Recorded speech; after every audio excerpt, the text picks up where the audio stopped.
Well, okay, so here's my program. So every once there was two things that happened recently that reminded me about computer security. And so I want to make sure we're all on the same page. Number one was Tessa getting her test taken, which could have happened if we do the right things. And then the number two was, you remember Jonathan and Amy got broken into? Yes, yes. And one of the things that happened with them is after they had Amy's computer stolen, the person who stole it actually started logging on and buying things via Amazon. So the misery lived on after they finished, right? They thought it was just an event, but the person had access, and there's actually a setting, I hope that you all do it, that's really easy to lock your screen. And I just want to make sure that you know what it means to lock your screen. Because, so up in the Apple menu, if you go to System Preferences and go back, there's two things that we have.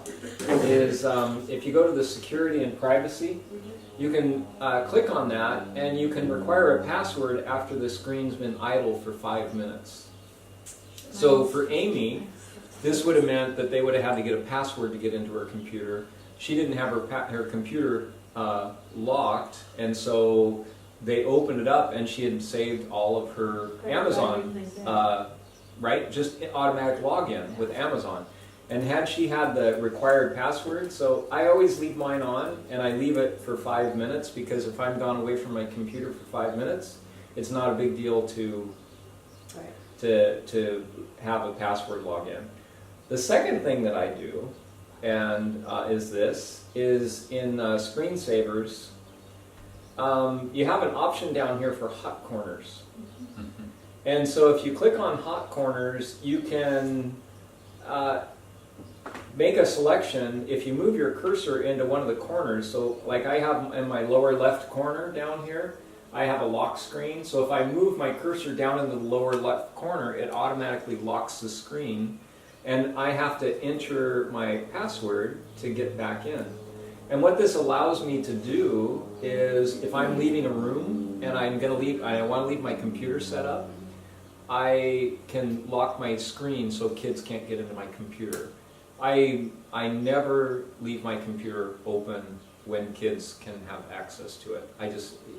They know more than I do about computers, and as it even showed with what happened with Tessa. So I really encourage you to consider those two settings. I don't know if you already do them. Do you do those, Mike? I do the log on to the screen. Mm-hmm. Yeah. You know, that if I walk away, because I'm notorious for leaving my computer sitting everywhere, and to me it's just kind of your front line of defense. Yeah. Yeah. How about you? But I've not done the hot corners. Yeah. Yeah, no, me neither. I just close it here. Yeah. Yeah. The other thing that you can do on there, I should show you another thing in the hot corners, just so you know. If you ever have your screensaver come on while you're doing a presentation, if you're running something on the computer, I do one of my hot corners, so I do a lock screen in my lower left, and I do a disable screensaver in my upper left. So that if I'm doing anything where I need my computer to stay open and not go to my screensaver, it disables the screensaver, and it leaves the window always open. Okay. So I have a couple of choices of what I can do. There's some other things that I can do, but I never use them. Those are the only two that I ever use. Dashboard and Oh, you have a dashboard opener on that? my corner is desktop. Okay. So anyhow, those are the two things I would say. The third thing, the other thing I do every once in a while, I don't know if you check your browsers for security stuff, but every once in a while I go to my Chrome and I go to the preferences, and I want to check out who I've given access to use certain things on my Chrome, and to see if anything has happened that I'm not aware of. So I go to the preferences, and if you scroll down to the advanced settings, I love it when I go... Is this the preferences or settings? Go to Chrome preferences, and down where it says advanced, go to advanced.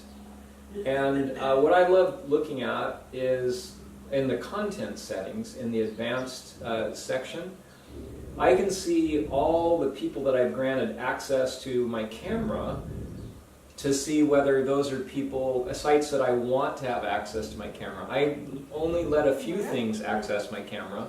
One of the things I use a lot is Screencastify, because I can record over, when I've been gone, I've actually given lessons where I record them on the screen, and I do my PowerPoint presentation or my presentation. I can Screencastify lets me video record my face over that, so I'm talking to them. I've seen the kids doing that. Yeah. So that's one thing that I've allowed. The other thing I love checking is what has access to my microphone, because every once in a while, that's one of the things that sites will try to get access, or applications will try to get access to those, and I just am pretty guarded about that. I just don't want anything to have access to my browser, because I use my browser all the time, right? Any other settings on that advanced stuff that anybody else does? That you check, that you look at every once in a while just to make sure nothing funny's going on?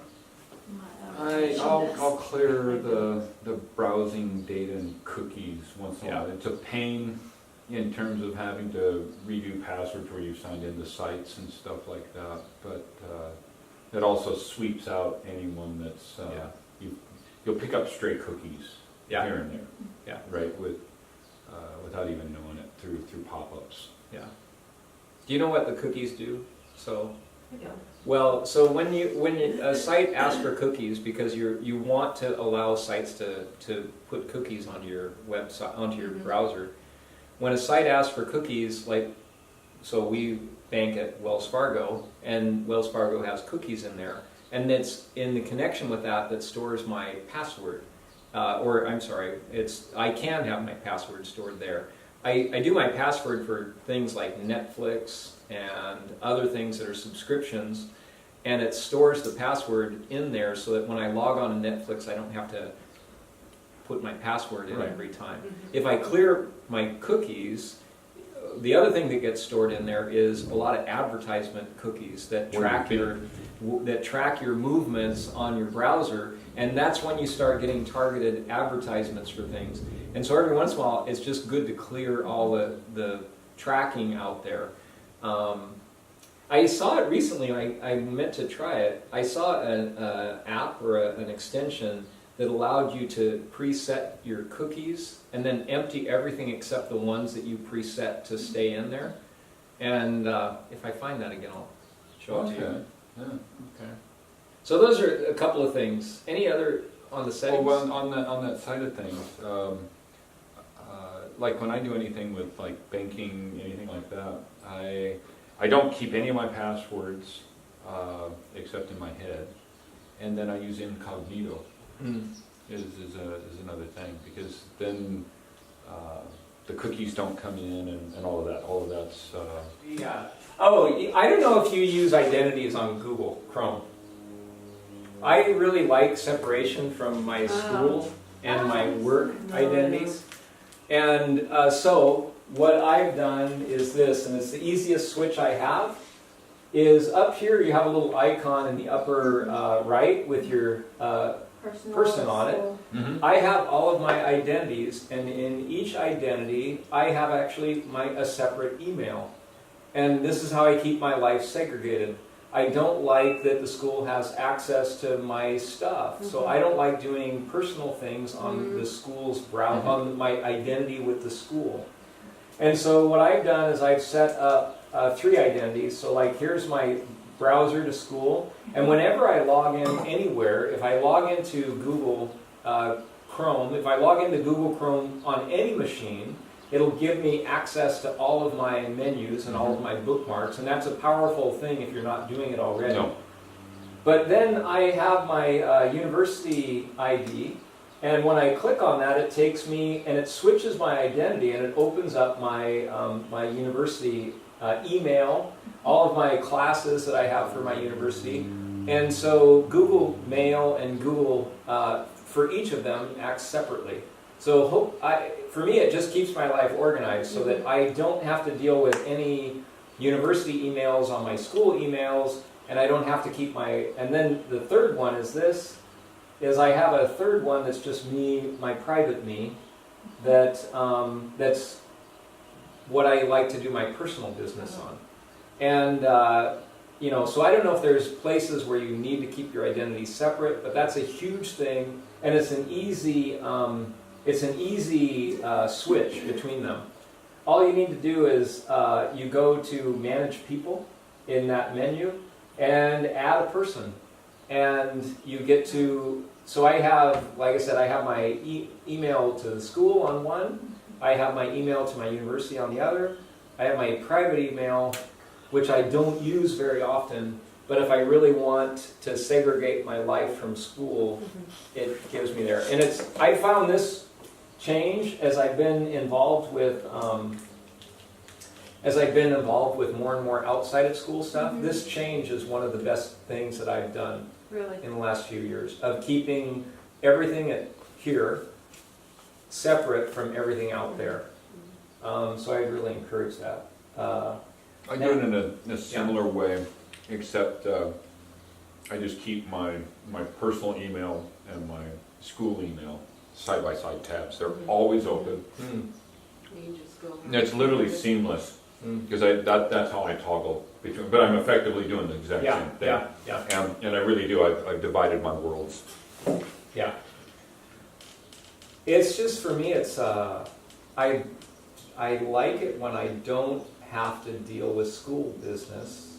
Yeah, you're right, because you open it up if you're waiting for something over the weekend, and you automatically see all the emails from school, and I find that I tend to then sit down and start working, I have at least one day when I don't look at school stuff yeah. at all. And if I don't have it separated like this, I'll open my school emails. And but Saturdays I generally don't. I don't respond to things. I don't like being on this. Yeah, I don't like being on this thing where a kid sends me. I'm going to have 3 or 4 emails from kids over the weekend asking me, what about this, that, or the other thing. I don't mind answering their questions, but I need to not be on speed dial for them like that. Yeah. That's important also that they understand that it's not a 24/7 job, Yeah. You can't email 10 o'clock at night and expect an answer the next morning. I have 24/6.5. Okay, so those are a couple things. Here's the last thing that I have. Let me see if I got it here. My 3 favorite extensions that I've found lately. I don't know if you use extensions on Chrome, but these are little gadgets that you can add to Chrome to increase your productivity, or all kinds of things. There's 3, maybe 4 that I think I've found that are really useful. I've found this little app right here. You notice I have a little red icon, and this connects to my Gmail account. And instead of opening up a window, if I click on this, it opens up a dialog box, and it shows me all my recent emails that I haven't seen, that I haven't opened yet. It only gives me the ones that I haven't looked at yet. And so right now, when I look at this, I can see in here, which I can sometimes go the first 2 blocks without looking at my emails, because I'm teaching, right? And but it tells me that I have 7 emails waiting for me, and I can click on it, and if I click on this one from Batren, I can reply in this dialog box without opening a tab for emails, and it's a little bit quicker. The only thing I would caution about it is that it's by default it's a reply to all, and so you want to be careful about about replying to them. Not that you ever get in trouble with replying. Exactly. But this little email thing, this little email is called Checker Plus for Gmail, and I'll send you a little link that has that in there. But I found that really kind of useful. It gives me a little better awareness about my email stuff. And all you do is you download the extension, and it starts showing up on Chrome in this menu bar. And so I can see that, and so I don't have to open my email. Normally what I used to do is I would go to apps like anybody else. Oh, I'm opening up the wrong browser. I'd go to apps like anybody else, and I would open the Google Mail, right? So this just kind of saves a little bit of step. The second one that I think I found, this is a huge productivity one for me. I am the worst person on the planet for missing appointments. I miss meetings. I mean, I just walk I don't out. know, you and I are gonna challenge each other on that one. And in part, I think it's deliberate. You know, I just don't like going to meetings most of the time. But there's another one that's put out by this email, or by this company, and it's a calendar checker. It's a quick link to the calendar, so it becomes a pop-up window rather than Actually going into rather than something I have to open up. And the thing that's kind of what I really like about it is it right here. If you notice, let's see if I can't make this any bigger right now. But if you notice, there's a little number right here that's in the lower right corner. And what that does is it tells me how long until my next appointment. So I have 1 day until my next appointment, but if I had a 2 o'clock meeting, it would tell me I have a meeting. It just says 35 minutes with a reminder. It doesn't tell me anything more than that. It just prompts me that there's something going on. And I am notorious for never looking at my calendar, and so I need to have it in a place where I Or it's in your face. look at it a little bit more often. But that's by the same company. It's called. Well, I'll send you a link to it. Okay. But I found that one kind of useful. So when he doesn't show up in the meeting, it's Yeah. Right, It's on purpose. And the other one that I have. Well, I'll show you two others. I hate it. I don't know about you, but I hate it when people use my browser for stuff that I don't want. And so I hope you have an ad blocker on your Chrome. So the one that I use that I can turn off and on, this prevents ad blockers from tracking me quite so much. And so I use this one called uBlock Origin, and it keeps track of how many things. So for example, if I click on and I go to a news site, so I go to Google News, it'll tell me how many ad dialog box that it just blocked for me. Actually, let me see what Haaretz might be even more. There's 12 sites that tried to tap in and track me, and the ad blocker just blocked all those sites. I don't know that I'm paranoid, but I have paranoid leanings towards not being tracked. It just bothers me a little bit. And so that's a useful thing for me. And when I get to a site that that doesn't allow me to do ad blocker, I can click on this and turn off the site, disable the ad blocker pretty quick. I don't have to go back to my settings and disable it, and it gives me access to that site. I use something similar called AdBlock. What I like about it is if I click on a site, let's see. Actually, let me go. I gotta go to a different site. Just a minute here.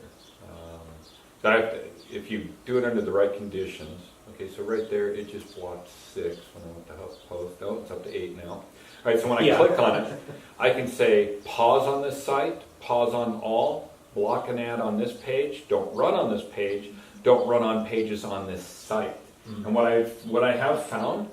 When I want to turn it off, I actually do use several of these options. So rather than just an on-off thing, if you want to be selective with it, because everyone, like if I hit a really cool, let's say math website or something like that, where I don't want, as I move to the next page, now I have to turn off ad block. It moves to the next page, I have to turn off ad block. I can say just don't run on this site, and so as long as I'm at that site, it just turns off, or I can just save from the page.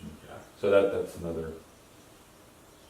And that one's just called ad block. Yeah. That's the one my kids turn me on to. You know what? I like that because it keeps me from getting loaded and with cookies and tracked. your YouTube videos, you know, all those little pop-ups. Yes. Okay, they go away. Yeah. Really? Yeah. It doesn't do pop-up ads on your. So you just watch a YouTube video straight through. Oh. You just keep blocking them and catching them. Yeah. So are you sending us the site? I'll send you that, and I'll put Mike's on there too. Because that's a good. I'd like to tinker with that. Last thing, well, actually, there's two, but I'll just say one, just because we can go to other stuff. But this is just totally my thing. We are spread out all over the planet. I actually live in 4 time zones. there's 4 time zones I find important, and so I just like having access to knowing what time zone my kids are on. Okay. You know, so I have Portland, Washington D.C., Copenhagen, Sofia, and here, right? It's all where we have significant friends, and I just like having a little bit of thing that lets me know, especially when we're calling home. I'm always doing the calculation of what the time is in Portland, and we just went through daylight savings time, and they didn't, and or they did and we didn't. I forget which one. But I like having access to all my time zones. So Nice. those are my ones. Oh, look at you. How many times? You have more friends than I do, Emmy. No, I don't, but I think they're spread all over. Anybody have any extensions they like? Productivity extensions? You've hit most of what I use. On the email side of things, I always have my school email open because I do end up using Google Keep and those types of things. I've gotten to where that's become an integral part for me. Where we really started using it was with robotics, because we needed to have shopping lists and people at various places doing different things. But when you had kids helping you shop, you could go into the store, and when somebody found it, they check it off on theirs, and it checks off on yours as well. Oh, cool. And so we could parallel process a list, Yeah, but we yeah. use that feature for robotics. Uh-huh. And they now have it to where you can also add things from that and tag them to your calendar, types of things for reminders and whatnot. So I have found that's been a useful thing for certain things. And then the to-do list. It goes along with the calendar. When I'm feeling really overwhelmed with stuff, and of course with me traveling, writing it down on a piece of paper, it doesn't work sometimes. So I'll end up using the little list thing off to the side. And it feels good. Click that thing, see the line go through Get it that going, thing. get it off, right? Yeah. Yeah. Any productivity things you do? I'm not very Extensions? productive. I should never use it. Now I did notice John's quick links at the top of his window. They all have the names of the places that he goes. And I'm ridiculous if you look at my I had to get rid of all the names because I have so many of them. But if you have all the unique icons and you just have to get to know your icons, you can get, if you have several places that you go, I eliminate the name for the thing and just utilize the icons. You always have a hilarious number of tabs open. Yeah, it's crazy. And I have, I have to actually organize these links into clusters of categories. And if you want to laugh further, go watch Kelly's. Yeah. She cracks me up. I'm the worst stuff, Sheets yeah. for dress code Well, and she'll have after school testing? 4 or 5 times. Say again? tab Like number. Really? two Are you Google kidding sheets. me? All you see is the little For X. dress code and No, also not the me. after school testing. So I have to put something so I have to have which at one's least testing, some which clue one's as to what dress that code. tab is. But Yeah, yeah, I try Yeah, that. I did the same I thing. don't write. After school testing. Yeah, so yeah, the yeah, morning yeah, yeah, yeah. announcements, Yeah. maintenance Yep. out, the ones Yep, that I yep, use yep. the most. Yeah. So it's like 2 letters. I just, yeah. Yeah, the stuff blows me away how it is getting more and more convenient, but then it's worth the time to get into the philosophy for how the program worked. One of the things that I was really thankful of that Brian Inskeep got me doing for the first time in my life when I moved here, he says, well, don't you do zero inbox? And what are you talking about? He says, that's what Google was designed to do, is zero inbox. And I don't achieve it all the time, but It's hard to achieve it all the time. well, But what I have noticed, do you though- archive stuff, or you just? I do. delete? No, Get rid of it's or- supposed to have a place. Yeah. And you combine it with, never go to your email or any of that stuff unless you're going to process. There has to be at least 20 minutes to process and spend the 20 minutes Right, processing it. right. And then deleting don't go back. and- yeah, Don't. yeah. And what it does is it actually adds time back into your lives, because we actually waste a ridiculous amount of time with the whole check it type of a thing. And you think about what we're trying to teach the kids in terms of this instant gratification. And that's part of what has also motivated me, is I see this addictive thing, and I feel like I have to model it in front of the students for what I want. And of course, it was even with my own children, trying to do this stuff. But I was shocked at the transformation it actually had in me, right? I mean, I ended up being the best recipient